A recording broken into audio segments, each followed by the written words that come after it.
Ya, ketika seseorang itu adalah berilmu, kemudian akhlaknya juga bagus, Masya Allah, Allahu Akbar, ya, maka dia akan menuai pujian-pujian dari Allah, ya, malaikat, Rasulullah, dan juga manusia tentunya.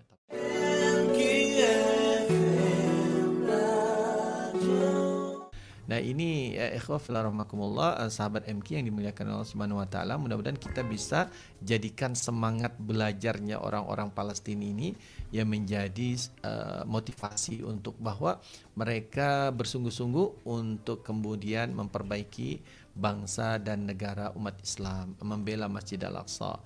Maka kita untuk membantunya, meringankan bebannya, memudahkan urusannya, yaitu dengan tadi Mbak Nana bilang hanya dengan 175.000 ya kita bisa menyantuni anak-anak mahasiswa, anak-anak atau pelajar-pelajar Palestina. Bahkan tadi Mbak Nana juga menyentuh tentang kafalah yatim ya. Ya, ketika kita memberikan kafalah santunan 630.000 per bulan kepada seorang anak yatim di Palestina, itu yang 630.000 itu Mbak Nana ya juga dipakai untuk menuntut ilmu. Karena kan SPP akan dibayar dari situ. Ya, ibunya akan bayarkan SPP-nya, biaya sekolahnya.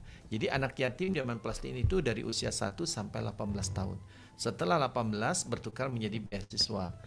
Begitu. Jadi sahabat MQ, adalah sama-sama kita tekadkan bahwa menuntut ilmu itu tidak ada batasnya. Tapi untuk mendapatkan ilmu yang berkah harus diiringi dengan keimanan dan juga akhlak dan adab, ya, terhadap guru, terhadap buku, ya, terhadap ya semua yang memudahkan kita atau memotivasi kita untuk menjadi orang yang berilmu, begitu ya. Mudah-mudahan perbincangan pada pagi hari ini ada manfaatnya untuk diri saya khususnya ya, Mbak Nana dan juga seluruh sahabat MQ. Ya, ingat bahwa Islam itu ya meminta kita untuk menuntut ilmu, ya kan. Islam adalah agama yang identik dengan ilmu. Islam adalah agama yang tidak kontradik dengan ilmu pengetahuan. Wallahu alam ya. Nah ini kalau dari kita gantian nih ke Mbak Nana ya, Mbak Nana ya. Nah ini kalau kita tahu ya Mbak, kalau misalnya di Palestina kan semangatnya untuk belajar ini sangat besar ini ya Mbak ya. Nah ini kan pastinya perlu bantuan juga, apalagi salah satunya tadi Ustadz kita bisa membantunya dengan memberikan fasilitas kepada anak-anak di Palestina. Nah ini kalau dari Aman Palestina Mbak, ada program apa ini Mbak? Silahkan Mbak Nana. Jadi sesuai dari yang Ustadz bilang ya tadi ya, bahwa sebenarnya untuk menuntut ilmu itu tidak harus kita yang mendapatkan ilmu gitu loh. Terkadang kan memang kita tidak tahu ya kondisi orang-orang bagaimana. Ada mungkin seorang kakak yang mengorbankan masa mudanya untuk bisa belajar, untuk agar adiknya punya masa depan yang lebih mudah, lebih cerah, dengan cara ya sudah, saya saja yang bekerja, saya yang biayai biayai adik saya gitu sekolahmu, biar kamu gak apa-apa kakak bodoh gitu ibaratnya gitu. Yang penting kamu pintar gitu loh, yang penting kamu bisa mendapatkan ilmu, bisa belajar gitu loh. Jadi dengan membiayai seperti yang Ustadz bilang, membiayai orang untuk menuntut ilmu akan mendapatkan keberkahan yang sama dengan orang yang menuntut ilmu gitu. Apalagi seperti yang dirasakan oleh anak-anak di Palestina gitu. Mereka dalam keterbatasan saja semangat juang untuk menuntut ilmu, untuk menghafal Quran itu tidak turun gitu loh, tidak turun, tapi malah semakin menggebu-gebu gitu loh. Karena apa? Karena tidak punya kegiatan lain ya, karena apa?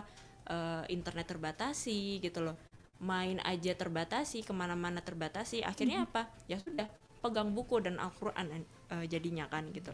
Maka dari itu seperti juga hadis Rasulullah ya gitu, bahwa ada 3 amalan yang tidak akan terputus yang bisa kita dapatkan setelah manusia mati, yaitu sedekah jariyah, ilmu yang bermanfaat, dan anak soleh yang mendoakan gitu. Nah, ketiga ini tuh bisa kita dapatkan gitu loh ke anak-anak di Palestina. Karena apa? Dengan membantu Palestina, kita juga bantu memperjuangkan pembebasan Palestina. Dan kita juga itu adalah salah satu kunci surga ya. Kita kayak secure tiket surga nih kayak gitu loh.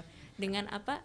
Dengan 3 tadi itu kita sudah dapat tiket surga untuk menyantuni anak-anak yatim di Palestina gitu. Dan juga kita ada namanya program, salah satunya ya program beasiswa gitu, di mana kita membiayai anak-anak Palestina yang melanjutkan studinya. Kalau di Aman Palestina di Malaysia, jadi S1, S2, S3 itu ada sekitar 3.000 anak-anak Palestina yang sedang studi nih di Malaysia ini, dan alhamdulillahnya itu dibiayai oleh Aman Palestina gitu loh, beasiswa. Dan untuk beasiswa sendiri ini tuh kita setiap satu anak itu adalah 175.000 per bulan gitu. 175.000 per bulan. Ya ibaratnya kalau sekarang SPP sekolah berapa sih? Kayaknya lebih mahal ya. Lebih mahal SPP sekolah sekarang ya. Kayaknya lebih mahal. Kayak 175 ibarat kayak lebih murah lah daripada SPP anak ya, kayak gitu. Jadi mungkin buat sahabat MK nih yang tertarik untuk bisa mendapatkan keberkahan dalam membantu anak-anak Palestina dalam menuntut ilmu, dan juga mendapatkan keberkahan untuk bisa mendapatkan tiket surga, kunci surga kelak gitu ya, silahkan gitu loh, bisa teman-teman untuk membantu menyantuni beasiswa anak-anak di Palestina gitu.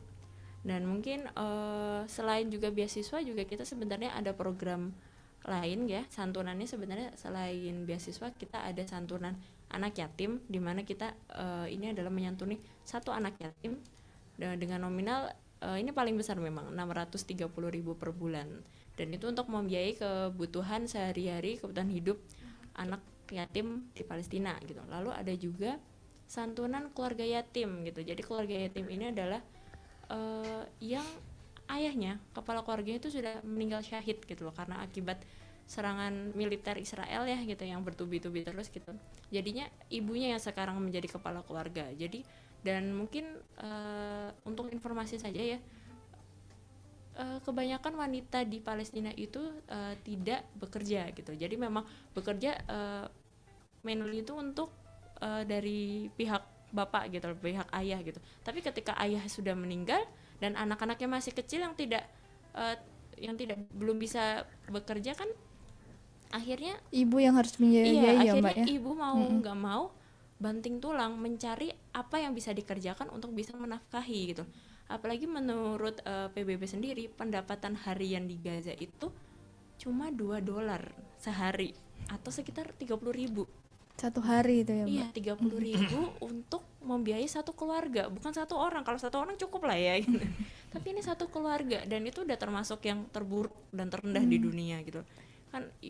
Masya Allah, kayak perjuangannya untuk padahal semangat untuk belajarnya dan semangat hidupnya di sana sangat besar ya Mbak ya. Iya, benar. Justru kekurangan dana nih ya Mbak ya. Iya, ibaratnya kan gampangnya kita aja ketika lagi belajar nih, lagi baca buku, tapi ketika lapar otak kan tidak bisa mensuplai ya. Kita butuh, nggak konsen jadi ya Mbak. Nggak konsen gitu loh, kayak gitu. Maka dari itu mari ya sahabat MK ya bisa membantu untuk menyantuni anak-anak yatim di Palestina gitu, baik yatim di Palestina maupun yang sedang menempuh studi di Malaysia kayak gitu. Dan bisa juga mungkin jika ada yang berminat silakan bisa untuk berdonasi ke kita, ada rekening macam-macam ya, salah satunya BSI yaitu 7.700 8.002 nomor rekeningnya, atau bisa hubungi hotline kami ya di 0878 75 kali 3993 untuk menanyakan lebih lanjut nih tentang program kafalah. Lalu mungkin kalau ada yang donasi tapi saya punyanya BCA, BRI atau apa, silakan bisa hubungi hotline kami insya Allah siap untuk melayani sahabat MK. Atau mungkin bisa melalui langsung datang ke kantornya Mbak. Oh iya, bisa bisa juga langsung datang ke kantor kantornya ya kita di Jogja di Jalan Kusuma Negara nomor 95B deket kantor Pegadaian. Nah itu gitu. Jadi nggak ada alasan ya, tidak ada alasan untuk kita tidak membantu saudara kita yang di Palestina gitu, apalagi yang sedang menuntut ilmu gitu kan. Masya Allah sekali. Mungkin saja anak-anak yang ternyata kita cuma menyantuni ya 175 gitu ya, 175.000 per bulan gitu, tapi mungkin saja itu adalah kelak calon hafiz ya, hafizoh gitu, atau mungkin kelak mereka akan adalah syekh gitu loh, seorang ulama, menjadi ulama besar gitu. Kita kan tidak tahu ya gitu loh masa depan ke depan bagaimana gitu kan. Mungkin saja ternyata masya Allah, ternyata saya itu pernah membiayai seorang ulama besar di Palestina kayak gitu kan. Jadi keberkahannya tuh nggak tahu itu mengalir terus ya Mbak ya, mengalir gitu loh. Jadi meskipun kita sudah wafat tapi kita pernah menyantuni anak-anak Palestina gitu loh, sekolah gitu kan, mereka akan insya Allah ya gitu loh, kita berdoa akan selalu didoakan.